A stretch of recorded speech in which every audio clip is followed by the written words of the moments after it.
दोस्तों, मैं सनम एजाज और श्रीनगर स्टूडियो से आपके साथ लाइव अपडेट में क्या कुछ दुनिया में सब बड़ा कुछ हो रहा है उस पे मेरी और हमारे साथियों की, हमारी टीम की खास नज़र। और इसी नज़र में हम सबसे पहले आपसे बताएंगे कि नज़र हमारी सबसे पहले चीन और हिंदुस्तान के ताल्लुकात के बीच में है, लाइन ऑफ एक्चुअल कंट्रोल पर। अब ये दूसरी बार हुआ है, पहले गलवान था और गलवान की पहाड़ियों पे चीन ने दरअंदाजी की कोशिश की और उसके बाद वो तनाव जो फेस ऑफ देखने को मिला, काफ़ी बहुत वक्त तक देखने को मिला।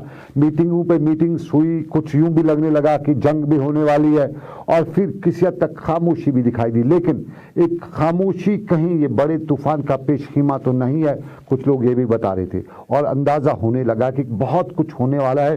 कल एक बार फिर चीनी फौज यानी PLA पीपल्स लिबरेशन आर्मी जो चीन की फौज है, उन्होंने दरअंदाजी की कोशिश की, घुसपैठ जिसे हम कहते हैं उसकी कोशिश की। और ये हुआ है पेंगोंग लेक के आसपास। पेंगोंग लेक के बारे में बहुत सारे लोग जानते हैं, अगर ना जानते हो तो 3 इडियट्स फिल्म जिसने भी देखी हो तो आमिर खान की करीना कपूर के साथ जो लॉस वाला शॉट था मोटरसाइकिल पे आना और वो वाला वो उसी लेक पे किया गया है। तो वहाँ से जो दरअंदाजी की कोशिश की गई है उसका यहाँ से फौजी हुकाम जरा कहते हैं कि मुस्बत जवाब दिया गया है, लेकिन उन्हें धकेला गया है, बहुत पीछे धकेला गया है। वो सब कुछ ठीक ठाक धकेला गया है, लेकिन ये किसी बड़े खतरे का पेशकीमत नहीं है, क्योंकि एक एग्रीमेंट हुआ है, असाइनमेंट एग्रीमेंट हुआ है जब करगिल का हुआ। उसके बाद जो जहाँ पे जो स्टैंड ऑफ है, जो सिचुएशन बनी है, उस पर एग्रीमेंट है कि कोई आगे इधर उधर नहीं जाएगा। तो ये जाना ये एक बड़े तूफान का पेशखीमा है, क्योंकि पिछले दिनों एग्रीमेंट्स वगैरह हुए हैं, कई मीटिंग्स हुई, डीएस्केलेट जो टेंशन है उसको करने के लिए मीटिंग्स हुई। और ये बड़े तूफान का पेशखीमा इसलिए भी है कि एक तरफ रूस और अमेरिका के दरमियान भी तनातनी शुरू हो चुकी है, जहाज दोनों के ऊपर हवा में उठ रहे हैं। और कल ही चीन ने तो 3 मिसाइल हवा में भी दागे हैं और उसमें चाइनीज सी में, और इधर से आज हिंदुस्तान का जो हमारा बहरी बेड़ा है वो भी चीन के बहर अलकायल या बहरी सागर में जो है उसमें उतर पड़ा है। तो एक दुनिया में एक बड़ा पेशखीमा जो है जिसकी कुछ लोग निशानदेही कर रहे थे उसकी तरफ तो नहीं है। फिलहाल चीन को मुस्बत जवाब दिया जा चुका है, यहाँ से मुंहतोड़ जवाब भी कहते दिया जा चुका है, लेकिन उसके बाद क्या कुछ होगा, एक खतरनाक सिचुएशन बनती जा रही है और इसी सिचुएशन से निकलना बहुत से लोगों के लिए मुश्किल भी होगा। लेकिन और भी मुद्दे हैं, चीन पे तो दुनिया की नजरें हैं, लेकिन मुद्दा कश्मीर का है। और कश्मीर के इस मुद्दे में हम ज़रूर कहेंगे कि आपको याद होगा अक़वाम मुत्तहिदा का इजलास जब हुआ था तो वज़ीर-ए-आज़म नरेंद्र मोदी ने वहाँ तकरीर की थी और अपनी तकरीर में बताया था कि मुल्क में शौचालय बनाए गए हैं, शौचालय यानी वाशरूम्स बाथरूम्स बनाए गए हैं, तरक्की का एक नमूना पेश करते हुए बताया गया था। लेकिन हमारे इंजीनियर शौचालय में भी चाल निकाल लेते और ऐसी चाल निकाली है कि अब ACB को भी छापेमारी करनी पड़ती है। ये जो हमारा एंटी करप्शन ब्यूरो के साथ साथ इससे पहले क्राइम ब्रांच को भी छापेमारी करनी पड़ती है। यानी इंजीनियर ने जितनी जोर की चालेबाजी की है या चाल चली है, शौचालय पर चाल चली है, वो आज श्रीनगर के नौ बाजार के इलाके में देखा गया। मीर हिलाल अंजुरी मेरे साथी मौजूद है इस वक्त के इस प्रोग्राम में। हिलाल से बहुत बहुत शुक्रिया मेरे प्रोग्राम में ज्वाइन करने के लिए। जानना चाहूँगा ये आज की छापामारी और इसके पीछे के क्या महरिकात थे, क्या बताया जा रहा है? देखिए, ये छापामारी सनम जी अलग अलग तरह की है। कल ही जो छापामारी हुई है और उसमें जो शौचालय का आपने जिक्र किया तो उसमें 2 इंजीनियर साहिबान जो है उनका नाम आ रहा है। माना जा रहा है कि 38 लाख के करीब जो पैसा है जो शौचालय बनाने के लिए और उसके साथ साथ जो पिट्स बनाने के लिए, जो ट्रेंच होते हैं वो बनाने के लिए रखे गए थे। और जो स्वच्छ भारत अभियान के तहत ये पैसा जो है रिलीज़ होना था। और माना जा रहा है कि इसमें जो एक NGO भी इन्वॉल्व हुई है, क्योंकि उसके जो डायरेक्टर है उनके खिलाफ भी चार्जेस लगे हैं, FIR बाज़ाब्ता तौर पर दर्ज हो चुकी है।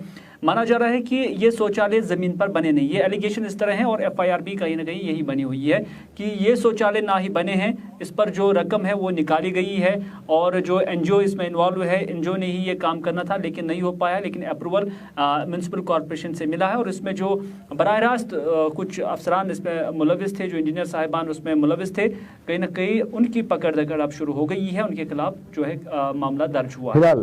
न सिर्फ इतना, क्योंकि आज जो नवा बाजार इलाके में हुआ है ये अलग केस है, ये बिल्कुल इसके साथ कोई मुंसलिक नहीं है, बल्कि इस केस में एलिगेशन यही है कि राजबाग के अंदर कोई जो तामीरात बन रही थी उसका अप्रूवल या उसकी निशानदेही या जो कुछ भी उस बिल्डिंग इंस्पेक्टर के ज़ेर मातहत था उनने उसमें कुछ गलत किया है, ये एलिगेशन थी जिसके लेकर आज उनके घर पर छापामारी हुई है और बाकायदा तौर पर एंटी करप्शन ब्यूरो के लोग वहां पर गए थे, कुछ दस्तावेज चेक किए और यहाँ तक कि माना जा रहा है कि कुछ पूछगछ भी की गई है, कुछ सवालात उनसे पूछे गए हैं और उनके जो जवाब है वो तलब किए गए हैं। थोड़ा सा हम अपने नाज़रीन को बताना चाहेंगे कि ये पुराने केसेस हैं, ये नए नहीं, पुराने केसेस हैं और इनमें तहकीकात हो रही है।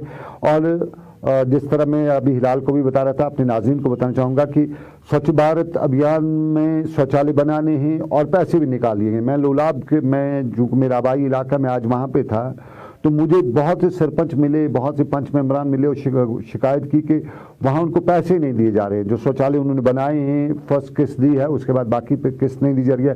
ख़ासतौर पे जो सोगाम का ब्लॉक है या लालपुरा जो अब क्लब हुआ है, वहाँ के लोगों ने, पंचों सरपंचों और मुकामी लोगों ने बताया कि उन्होंने पैसा लिया है, फर्स्ट इंस्टॉलमेंट लिया है, फिर अपने पैसे खर्च किए, उनको बनाया शौचालय को, लेकिन पैसा रिलीज नहीं किया जा रहा है। और कुछ ने यही करप्शन का इल्ज़ाम वहाँ पर भी लगाया कि वहाँ पर भी जो BDO ऑफिस है वहाँ पे भी बिना किसी माल पानी खर्च किए कोई फाइल अप्रूव नहीं होती है, पार नहीं होती है। ये सोगाम की बात, लेकिन एक बड़ा है, अगर NGOs के साथ मिल के ऐसा हुआ है, करप्शन तो हमारी रिस्टेज जो है कहते हैं कि अच्छे खासे ग्राफ में है, लेकिन इतना जो कुछ भी इसमें हमारी जो एजेंसीज है वो काफ़ी एक्टिव है और काफ़ी उसमें हमने देखा है बहुत ज़्यादा मेहनत करती हैं और ये एजेंसीज इस रोल पे भी काफ़ी आना चाहेंगे। एक और मुद्दा हमारे यहाँ है, हमारी सरकार पॉलिसीज़ बनाती है, लेकिन ये पॉलिसी मेकर्स ग्राउंड पे क्या देखते हैं। आपको बताते चलूँ, मेडिकल असिस्टेंट का एक कोर्स है, उसके हवाले से स्टूडेंट्स में पिछले कई दिनों से लगातार आ रहे थे और ये स्टूडेंट्स हमें बता रहे थे कि सरकार ने जो नई पॉलिसी तरमीम की है 370 के एब्रोगेशन के बाद, उसमें उनका कोर्स ही वाइंड अप है। अब नोटिफिकेशन जारी हुआ कि फीस भी भर दीजिए नहीं। हिलाल आपको तफसील से बताएंगे कि क्या मामला है और ये जो पॉलिसी मेकर्स हैं वो कहाँ से, वो कौन सी पॉलिसी को कहाँ से देखते हैं, किस अंगूठे तले वो पॉइंट दबा के रखते हैं कि लोगों को परेशान होना पड़ता है। देखिए सनम जी, अगर देखा जाए तो ये काफ़ी वक्त से ये बच्चे जो या नौजवान जो है लगभग 20,000 के करीब उनका मानना है कि उनकी तादाद है जो मेडिकल असिस्टेंट कोर्स जो उन्होंने किया हुआ था। और जब जम्मू कश्मीर को स्टेट का दर्जा हासिल था, 370 यहाँ पर थी, तो मुझे लगता है कि पूरे इंडिया में सिर्फ यहाँ पर ही ये कोर्स था। और उसके बाद हम देख रहे थे कि हॉस्पिटल्स में हमने देखा कि कई सारे पोस्ट जो है मेडिकल असिस्टेंट के निकल रहे थे। और साथ ही साथ ये जो कोर्सेज थे या जो ये उम्मीदवार थे, ये एलिजिबल हुआ करते थे कोई भी ड्रग लाइसेंस जो है वो करने के लिए, न सिर्फ गवर्नमेंट जॉब के लिए बल्कि ड्रग लाइसेंस जो हम कहते हैं कि मेडिकल शॉप हम कहेंगे कि वही वो हासिल करने के लिए भी एलिजिबल थे। और न सिर्फ गवर्नमेंट स्तर पर बल्कि प्राइवेट स्तर पर भी ये जब ये कोर्स कोई करता था तो उसके बाद उसका रोजगार की सबील वो करता था। लेकिन 370 एब्रोगेशन हुआ, उसके बाद ये स्टेट फार्मेसी काउंसिल खत्म हो गया और ये सेंट्रल फार्मेसी काउंसिल में आ गया और वहाँ पर मेडिकल असिस्टेंट्स के लिए कोई पॉलिसी ही नहीं है, ना ही कोई कानून है, जिसकी वजह से ये 1 साल से दर बदर के ठोकरे खा रहे हैं। लेकिन हैरान करने वाली बात यह है कि उसके बाद उन्होंने एडमिनिस्ट्रेशन को अप्रोच किया। इनका मानना है कि अटुल डुल्लू जो इसके कंसर्न है, कमिश्नर सेक्रेटरी है, उनके पास भी वो गए हैं, लेकिन उन्होंने भी उन्हें उनकी तरफ कोई तवज्जो नहीं दी। ड्रग के साथ जो लोग अफसरान जो वाबस्ते हैं उनके पास भी गए, नहीं सुना गया। एडवाइजर्स के पास भी गए लेकिन नहीं सुनी गई और हर कोई उन्हें यही कहता है कि आप लेफ्टिनेंट गवर्नर के पास चले जाएं। उनका मानना है कि 20 दिन पहले लेफ्टिनेंट गवर्नर के अपॉइंटमेंट लेने के हवाले से उन्हें दरख्वास्त दी थी, लेकिन 2 हफ्ते के बाद उन्हें कहा गया है कि वो दरख्वास्त से कहीं गायब हो गई है, यानी मौका उन्हें नहीं दिया जा रहा है। अगर ये 20,000 के करीब ये लोग हैं तो ये गवर्नमेंट की जिम्मेदारी बनती है कि इतना बड़ा फोक है, इनके लिए कुछ जो है कुछ सबील करनी है, इनके लिए कुछ सोचना बहुत ज़रूरी है। अगर ये इससे पहले बी फार्मेसी भी करते थे, यानी जब इनका ये कोर्स 2 या 3 साल में मुकम्मल होता उसके बाद ये एलिजिबल थे कि ये इनको 2 साल या 1 साल जो है दूसरे खाते में आता बी फार्मेसी के लिए, बेसिक्स इनका जो है उसमें आ जाता था। लेकिन अब ये उसके लिए भी एलिजिबल नहीं, यानी उनका जो कोर्स है वो आज की डेट में कहीं पे भी एलिजिबल नहीं है। उसके बरक्स सरम जी, अहम बात यह है कि जब सरकार ये मानती है कि ये कोर्स अब एलिजिबल नहीं है किसी भी चीज़ के लिए, ना ही आप ड्रग लाइसेंस हासिल कर सकते हैं, ना ही आप मेडिकल असिस्टेंट के लिए जो है फॉर्म भर सकते हैं, ना ही आपके पास वो पोस्ट है, और ना ही आप बी फार्मेसी के लिए इससे बेसिक कोर्स तस्लीम कर सकते हैं। उसके बावजूद भी गवर्नमेंट स्तर पर इसी कोर्स के लिए अब नोटिफिकेशन जारी हो चुका है, जो हैरान करने वाली बात है। और कितना गैप एडमिनिस्ट्रेशन के अंदर है कि अब इससे पहले 2200 रुपये इनसे फीस जो है वसूल किया जाता था, और एडमिनिस्ट्रेशन ने फीस 6,000 बना दिया है। शायद 28 अगस्त को ही शायद इसकी जो नोटिफिकेशन जारी हो चुकी है, 28 जुलाई को। अब देखने वाली बात है कि अगर ये कोर्स एलिजिबल ही नहीं है तो फिर आपने इस कोर्स के लिए ये फी नोटिफिकेशन क्यों जारी किया। और दूसरी बात ये है कि जो आज की डेट में ड्रग लाइसेंस हासिल कर चुके हैं कुछ लोग, उनकी क्वालिफिकेशन मैट्रिक पास है और उनको एक वन टाइम सेटलमेंट दिया गया कि चलो ठीक है आपने किया था, अब नए से नहीं हो जाएगा, लेकिन जिन्होंने ये लाइसेंस हासिल की है उनको मिल जाएगी, वो आसानी से अपना काम जारी रख सकते हैं। लेकिन इनकी भी यही डिमांड थी कि चलो ठीक है, अगर आइंदा के लिए आपके पास कोई कानून कोई आईन इस हवाले से नहीं है और ना आप बना सकते हैं, तो फिर इनके लिए भी जिन्होंने कोर्स किया है उनके लिए भी ये बेनिफिट्स जो है वन टाइम होने चाहिए, ताकि उनका जो करियर है वो ज़ाया नहीं हो जाता। बहुत सारे नौजवानों के साथ सनम जी हमारी बात हुई है, कई सारे लोगों ने, कई सारे बच्चों ने जो गरीब फैमिली से हैं लोन भी लिया हुआ है और लोन पे उन्होंने ये कोर्स किया हुआ है। न सिर्फ इतना, बहुत सारे लोग ऐसे हैं जिनकी जो शादी तय हुई थी, लेकिन जब पता चला कि इनका कोर्स एलिजिबल नहीं है, उनका जो रिश्ता है वो टूट गया है।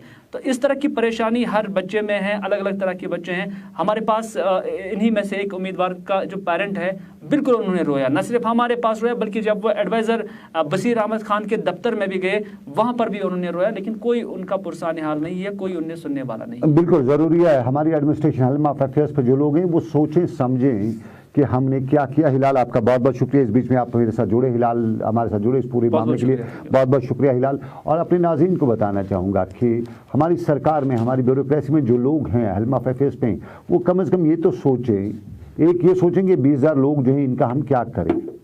हाँ, इनने कोर्स किया है, तब ये बाज़ाब्ते तौर पर सरकार का रिकॉग्नाइज्ड कोर्स था। अब मामला कानून बदल गया, लेकिन उसका क्या करें जिन लोगों ने इस पे खर्चा किया है, जिनने अपना वक्त, खर्चे की बात निकल सकती है, लेकिन जिनने इंपॉर्टेंट वक्त अपना इस पे खर्च किया है उसका क्या करें। क्या वो वक्त वापस दे सकती है? अगर वापस नहीं दे सकती तो फिलहाल इसको इंक्लूड किया जाए। और अब दोबारा नोटिफिकेशन निकल रही है सरकार की कि आप आइए ऑनलाइन फॉर्म भरिए, आपका फीस पहले बार 2400 था, अब 6,000 हो गया है। तो ये सरकार में अगर कोर्स ही नहीं तो फिर ये कैसा क्या, ये कौन सी धोखाबाजी है बच्चों के साथ। और इसी धोखाबाजी पे में जब हम मेडिकल असिस्टेंट की बात करें तो मैं एक और इशू भी उठाना चाहूँगा, अतुल डुल्लू के हवाले से उनकी नज़रें लाना चाहूँगा। आज लोलावादी के दिवर गांव का हाल बताना चाहूँगा। करीबन 2017-18 में वहाँ का सब सेंटर जो था उसको अपग्रेड किया जा चुका है और उसे हेल्थ सेंटर से जो अपग्रेड करके NHPC बनाया गया है। और उसमें बाज़ाब्ता तौर पे तब वहाँ का इंफ्रास्ट्रक्चर बढ़ाया गया, एक एक्सरे मशीन भी लाई गई, लगभग 20-22 लाख रुपए की एक्सरे मशीन आती है, एक्सरे प्लांट लाया गया, उसके साथ साथ अल्ट्रासाउंड भी लगाया गया, अल्ट्रासाउंड लाया गया और उसके साथ साथ एक्सरे किया गया, उसमें लाया गया, वो वहाँ पे लाया रखा गया। और साथ में जो लैब के रिजेंट्स हैं, NTPC दिवर की बात कर रहा हूँ मैं, लोलावादी में, कुपवाड़ा ज़िले में। लेकिन मज़ेदार कहानी ये है कि वहाँ 16 लोगों को अपॉइंट भी किया गया, जो NHM के साथ साथ डॉक्टर्स वगैरह वहाँ डिप्यूट किए गए। टोटल में 16 की स्टाफ की वहाँ लगाई गई। लेकिन जब हम हेल्थ मिनिस्ट्री की वेबसाइट देख रहे थे तो वेबसाइट पे बाज़ाब्ता तौर पे वहाँ सारा स्टाफ है, लेकिन वहाँ से किसी भी पेशेंट को नहीं देखा गया है। यानी वहाँ कोई रेवेन्यू नहीं है, कोई टिकट जो 10 रुपये का टिकट होता है वो टिकट वहाँ सेल नहीं हुआ है, किसी ने ख़रीदा नहीं है। वो इसकी वजह यही है कि गवर्नमेंट ऑफ होम मिनिस्ट्री जो हेल्थ मिनिस्ट्री है वो दोबारा सोच विचार करिए कि 3 साल से किसी पेशेंट को यहाँ देखा नहीं है। यानी ये मुफ्त की यहाँ पे NPHC है, इसको रखा गया है। तो अब वो उसको वाइंड अप करना चाहती है। तो वाइंड अप करने के हवाले से ही वहाँ के जो सरकार है, मरकज़ी सरकार की स्कीम है और मरकज़ी सरकारी, क्योंकि वहाँ पे NHM स्कीम के तहत स्टाफ भी लगाया गया है। NHM स्कीम के तहत वहाँ पे जो फैसिलिटीज़ है, मेडिकल जो इमरजेंसी ड्रग्स वगैरह हैं वो भी दी जा रही हैं, लेकिन वहाँ किसी पेशेंट को देखा नहीं जा रहा है। अब सवाल उठ रहे हैं कि ये ड्रग्स वगैरह वहाँ से आ रही हैं, ये कहाँ जा रही हैं। उसके साथ साथ मज़ेदार दिलचस्प कहानी, मान जो 16 डॉक्टर हैं जिनकी सैलरीज वहाँ से ड्रा होती है, उनमें से कोई वहाँ पे है ही नहीं, उन्हें डिप्यूट किया जा चुका है, उन्हें डिप्यूट नहीं बल्कि उन्हें वहाँ से अटैच किया जा चुका है दूसरे सेंटरों में। उस गांव में जहाँ 15,000 की आबादी है, कोई डॉक्टर नहीं है, कोई पैरामेडिक्स नहीं है, एक जो है स्टाफ मेंबर वहाँ पे हेल्थ डिपार्टमेंट का है, उसके अलावा कोई और वहाँ पे नहीं है। और साफ जाहिर है वहाँ से कोई रेवेन्यू नहीं आ रहा है। तो मिनिस्ट्री बाज़ाब्ता तौर पे रिकॉर्ड देखेगी कि वहाँ यही नहीं। हमने बीएमओ सुगाम जो हैं उनसे भी बात की थी, हमने उनसे पूछा था कि मामला क्या है, और मालूम हमने यही बताया कि कोविड है, कोविड है, कोविड है। लेकिन 3 साल से कोविड तो नहीं, कोविड तो इस साल हो गया। कोविड के लिए उनको दूसरी जगह डिप्यूट लगा दिया, और 15,000 की आबादी। और यहाँ पे ये भी है, अलमी है, ये भी है कि इस दीवार के गाँव में कश्मीर का हाईएस्ट ग्राफ जो है हेपेटाइटिस बी पेशेंट्स का, वो इसी गांव में है, इस गांव के। और वहाँ के मजदूर तबके के, गरीब तबके को लेके ब्लड प्रेशर अपना चेक कराने के लिए 10 किलोमीटर दूर जाना पड़ता है, 100 रुपया सोमो को देना पड़ता है, वन साइडेड, और उसके बाद वो अपना ब्लड प्रेशर चेक कराते हैं। ये सारी सिचुएशन जो है हमारे हेल्थ स्ट्रक्चर की, ये बहुत है। और इसमें कहीं ना कहीं वो जो वहाँ लोग डॉक्टर्स अपॉइंट किए गए हैं, जो पैरामेडिक्स वहाँ पे हैं, या जो वो एनएचएम के तहत लोग अपॉइंट वहाँ किए गए हैं, जहाँ जिनकी सैलरीज वासरा होती है, कहा जाता है कि बड़े लोगों के हैं तो उनको कहीं और डिप्लॉय, उनका अपने अपने वो शहर के थे तो शहर में रखा गया, जबकि उस दिन उनको जॉब मिला है कि आप रूरल एरियाज में करेंगे। सीएमओ कुपवाड़ा से लेकर अंशुलगढ़ कुपवाड़ा के जो एसएसपी या डीसी हैं, उन तक की बात वहाँ के लोग, मुकामी लोग बता रहे थे कि हमने कई बार पहुँचाई लेकिन वहाँ से रिस्पॉन्स नहीं मिला। और जब आज हम वहाँ पे थे तो हमें वहाँ की पंचायत जो है, वहाँ के सरपंच मिले बशीर अहमद खान, तो उन्होंने हमें ये बताया कि अगर 1 हफ्ते के अंदर अंदर वो इस सारे जो डॉक्टर स्टाफ है उसको वहाँ डिप्यूट नहीं करते हैं तो फिर वो रिजिग्नेशन पे चले जाएंगे। मास इंटायर पंचायत वहाँ की रिज़ाइन कर देगी। तो साफ जाहिर है हमारी सरकार बड़ा खर्च करती है, पंचायतों को लेके उनकी अपलिफ्टमेंट की बात करती है। पंचायत इंतखाबात कराने में मुश्किलात दुश्वारियाँ पेश आने के बावजूद भी, लेकिन अब अगर पंचायत कहीं पर रिज़ाइन कर जाएगी ऊपरी पूरे इलाके की, तो ये कितना एक नेशनल से लेकर इंटरनेशनल लेवल पर हमारे लिए एक बड़ी परेशानी होगी। तो सरकार तक ये बात हम ज़रूरी पहुँचाना चाहते हैं। अभी और भी मुद्दे हैं, लेकिन 6:30 बजे आपसे फिर होगी मुलाकात ग्राउंड रिपोर्ट में। तब तक आप रखिए अपना ख्याल। अल्लाह आपका मेरा सब करने के बाद हो। अल्लाह हाफ़िज़।